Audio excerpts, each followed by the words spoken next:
Hi and welcome. You're listening to the X22 Report. My name is Dave and this is episode 1297B and today's date is June 4th, 2017, and the title of the episode is It Is All Coming to an End. The Elite Are Terrified. Now, before I get started, I just want to make an announcement. I uploaded an interview with Bill Holter on the X22 Report Spotlight YouTube channel. So all you need to do is go over to YouTube, type in X22 Report Spotlight. It'll bring you right to the video. Or you can come over to the x22report.com site, scroll down a little bit, look over to the right-hand side. You will see the video there, and you can play it right on the site. Or you can go to newssentinel.com. Same thing, scroll down a little bit, look over to your right-hand side. You'll see the video there, and you can play it right on the site. Let's get into the economic collapse, political and geopolitical news. Now, last week we saw Trump remove the United States, and we can see that the central bankers, they're not happy with this because this was part of their plan to rebalance everything, basically shape the entire world into their one world government, one currency type of world, one type of control. And in order to do this, you needed to bring countries up to a certain level, the United States down to a certain level, and basically distribute the wealth. This is what this was all about. And many people are out there saying, well, how can you do this? The earth is going to be destroyed. And we discussed how many times they've said that the earth was going to have no snow, that land was going to be underwater, the ice cap is going to be melting. And they did this since the 70s. Over and over and over, because basically what they were doing is they were preparing the United States for this. This is really, in the end game, this is what they really wanted.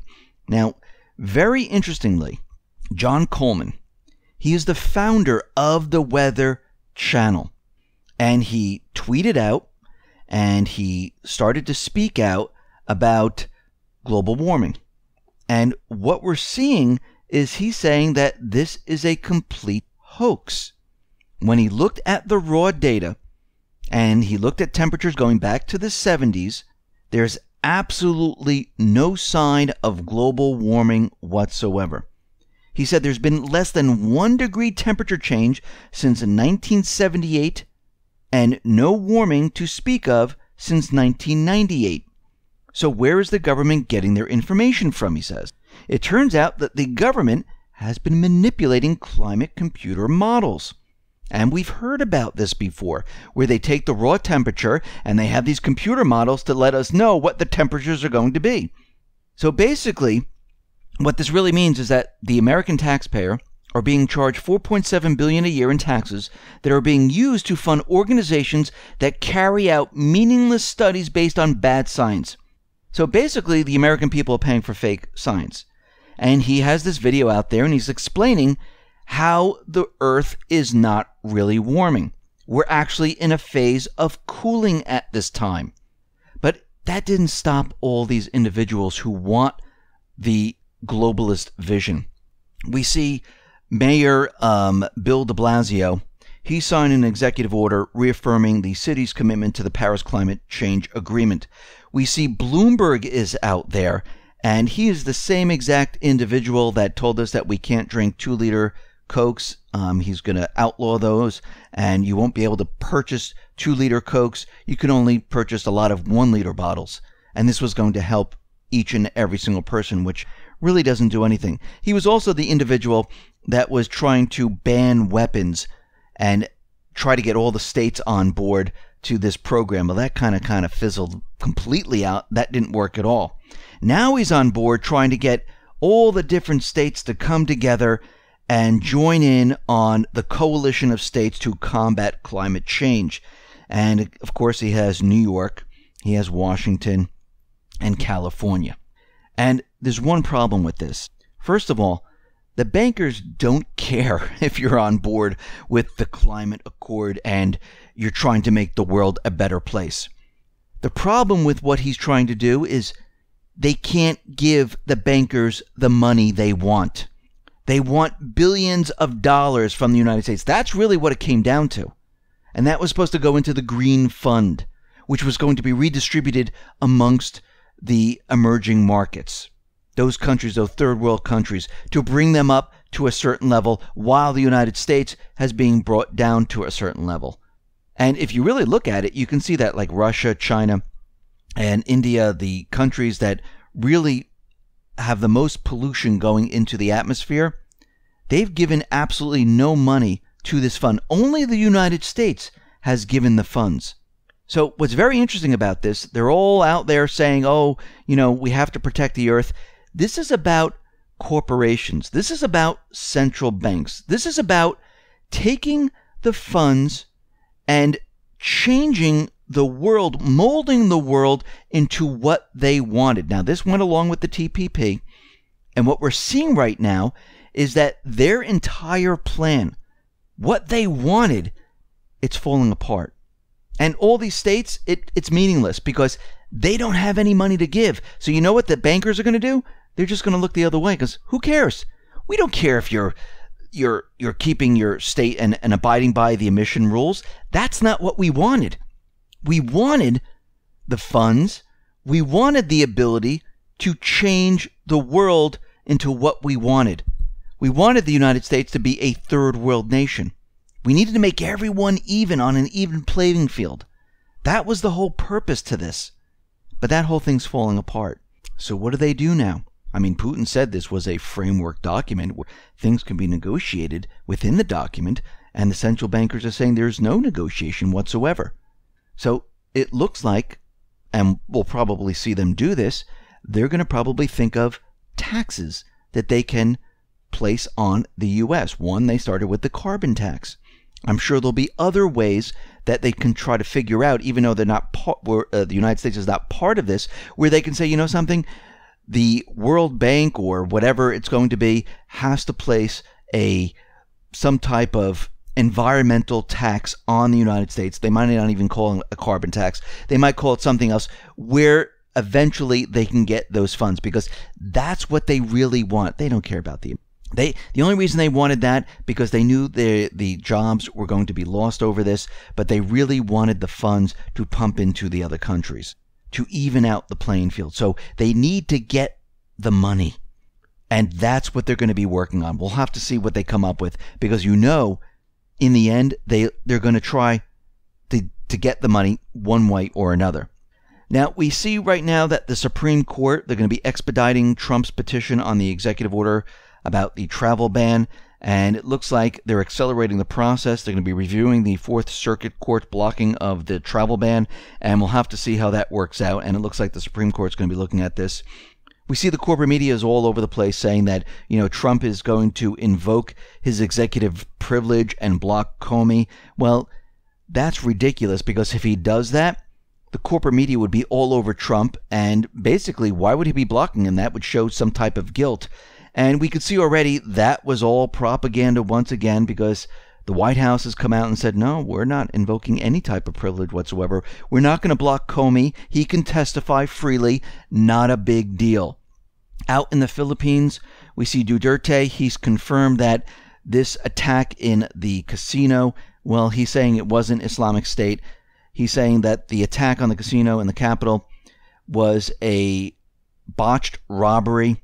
The gunman, he has not been identified, but he's sticking with that story right now, and we'll have to see how that plays out. But he's saying that this was not a terror attack. Now, we understand the U.S. had that test firing of a missile to stop a ballistic missile, and we went over it how they had all the data, everything was set up perfectly, everything was aligned, and we said in a real-life type of situation, there's no way that the United States would be able to intercept a ballistic missile, because they wouldn't have all that data, and they wouldn't have all that time to prepare for this type of an attack. Now, coming from Christopher Ford, the special assistant to the U.S. President on counter-proliferation, the U.S. does not expect that its strategic missile defense system will be able to tackle the threat posed by North Korea. So they're already saying that this is not going to work. Even though this was successful, there was a lot of prep work. This was a propaganda stunt. This was to show North Korea, listen, if you do anything, we can stop it. But more importantly, it was about showing America, if we went into North Korea, we would be able to protect you. Once again, that's when you need to start getting worried. We see General Haftar out in Libya.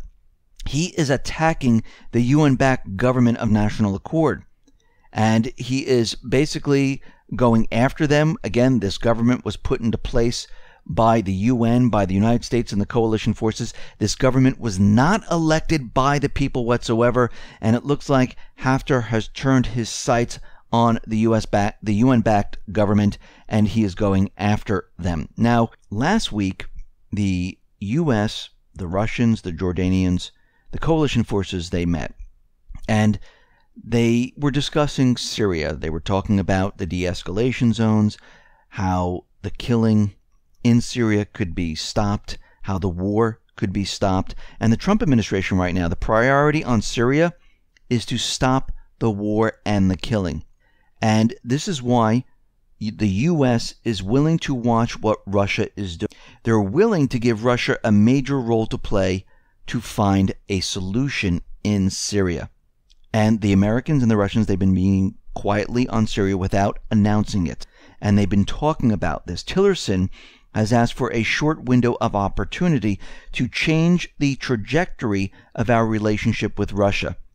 And basically what we're seeing right now is they're trying to figure out a way to appease every single side, to stop the war in Syria. Now, we know there's additional peace talks coming up in mid-June. And we can see that what is happening in Syria is that the deep state, along with Israel, along with Qatar, along with Saudi Arabia, and the rest of the coalition forces, well, their time has come where they will not be allowed to stay in Syria. Now, the reason for this is because the Islamic State, well, they're being wiped out and pushed out of the entire country, along with Al-Qaeda, the moderate rebels. Even Assad is out there now, and he's saying that the worst of his country's war has now passed. He says after a series of losses for the Islamic State group and other jihadist organizations, it looks like things are now moving in the right direction, which is a better direction, because we are defeating the terrorists. And he went on to say, he goes, unless the West does something to help their paid mercenaries, maybe have some type of an event, he says in a couple of months, the country will be cleared of all extremists. And this must have the deep state very, very worried right now. And we can expect, if they still have the ability to do it, we might see some type of an event. Because what we're seeing right now is behind the scenes, the Trump administration is working with Russia. They're working with Russia to basically close the borders down, to keep Syria intact, to keep Assad as the leader. And at the same time, the deep state is making their moves, trying to split Syria into two. But we can see right now the deep state is losing their footing in this country. And it looks like it's getting more and more difficult to keep certain parts of the country. And if all the terrorists are removed, there is no reason for France to be in there. There's no reason for the United States to be in there. There's no reason for the Germans to be in there. There's no reason for the UK to be in there. There's no reason for any of these countries to be in Syria, because the whole point of it was to go after the terrorists. Now, if Russia and Syria remove all the terrorists, guess what? They need to remove themselves. And this is what they've been talking about right now. Now, out in London, we had this event occur on the London Bridge where this van reportedly plowed into pedestrians. There was also a knife attack. And there were a lot of gunfire taking place at the same time. And this is another event that occurred. And we had another event, the Manchester bombing. Now, what's very interesting about all of this is that this is all happening during the same exact time the Brexit negotiations are occurring. There are elections coming up on June 8th, and it's amazing how all of this is happening in this same time period. Because I'm going to tell you what's going to happen. Once the elections are completed, once the Brexit is completed, most likely we will not see the terrorists do this anymore. Now remember, these are false flags. These are happening for a specific reason. To push things in a certain way, to push an agenda. And it just so happens it's all happening at the same time that these two things are happening. Because think about it. We haven't had anything up until this point. Within, 3 weeks of all this happening, and it's happening exactly at this point in time. So we can see there's an agenda still going on, still trying to scare the people, still trying to implement laws, and it's because of what is happening in the country. Remember, there's many different agendas associated with this, and we can see that these agendas are now really corresponding to the election that's happening on June 8th, the Brexit talks that are going on right now, where the EU does not want the UK leaving. They put all these demands on the UK. They want them to pay this enormous bill, and they're continually sending a message saying, listen, don't do it. Don't do it, because we're going to keep doing this to you. So we can see what's happening right now. The deep state, all of this is coming to an end. And when you back the deep state into a corner, well, they have no other place to go except forward with an event.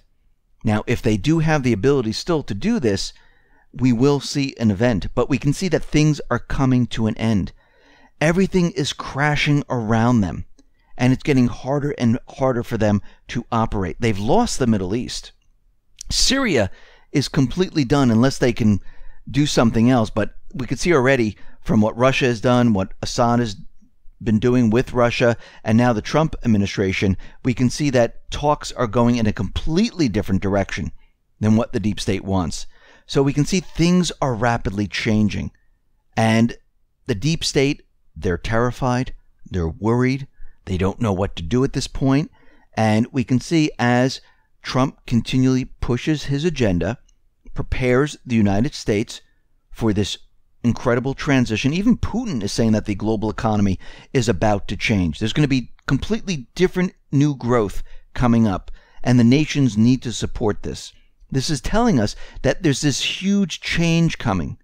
Now, there's going to be a pain going through this change because the old system has to be completely wiped out, and a new system has to be brought in. And during this transition period, it's going to be quite tough for many people. This is why we've been saying, let's get prepared for this, because you want to ride out this period of time. You want to retain your wealth. You want to make sure you protect your family. And this is why we've been doing all of this. Listen, everyone, thanks a lot for listening. Be well, be safe, and especially be prepared. Thanks a lot.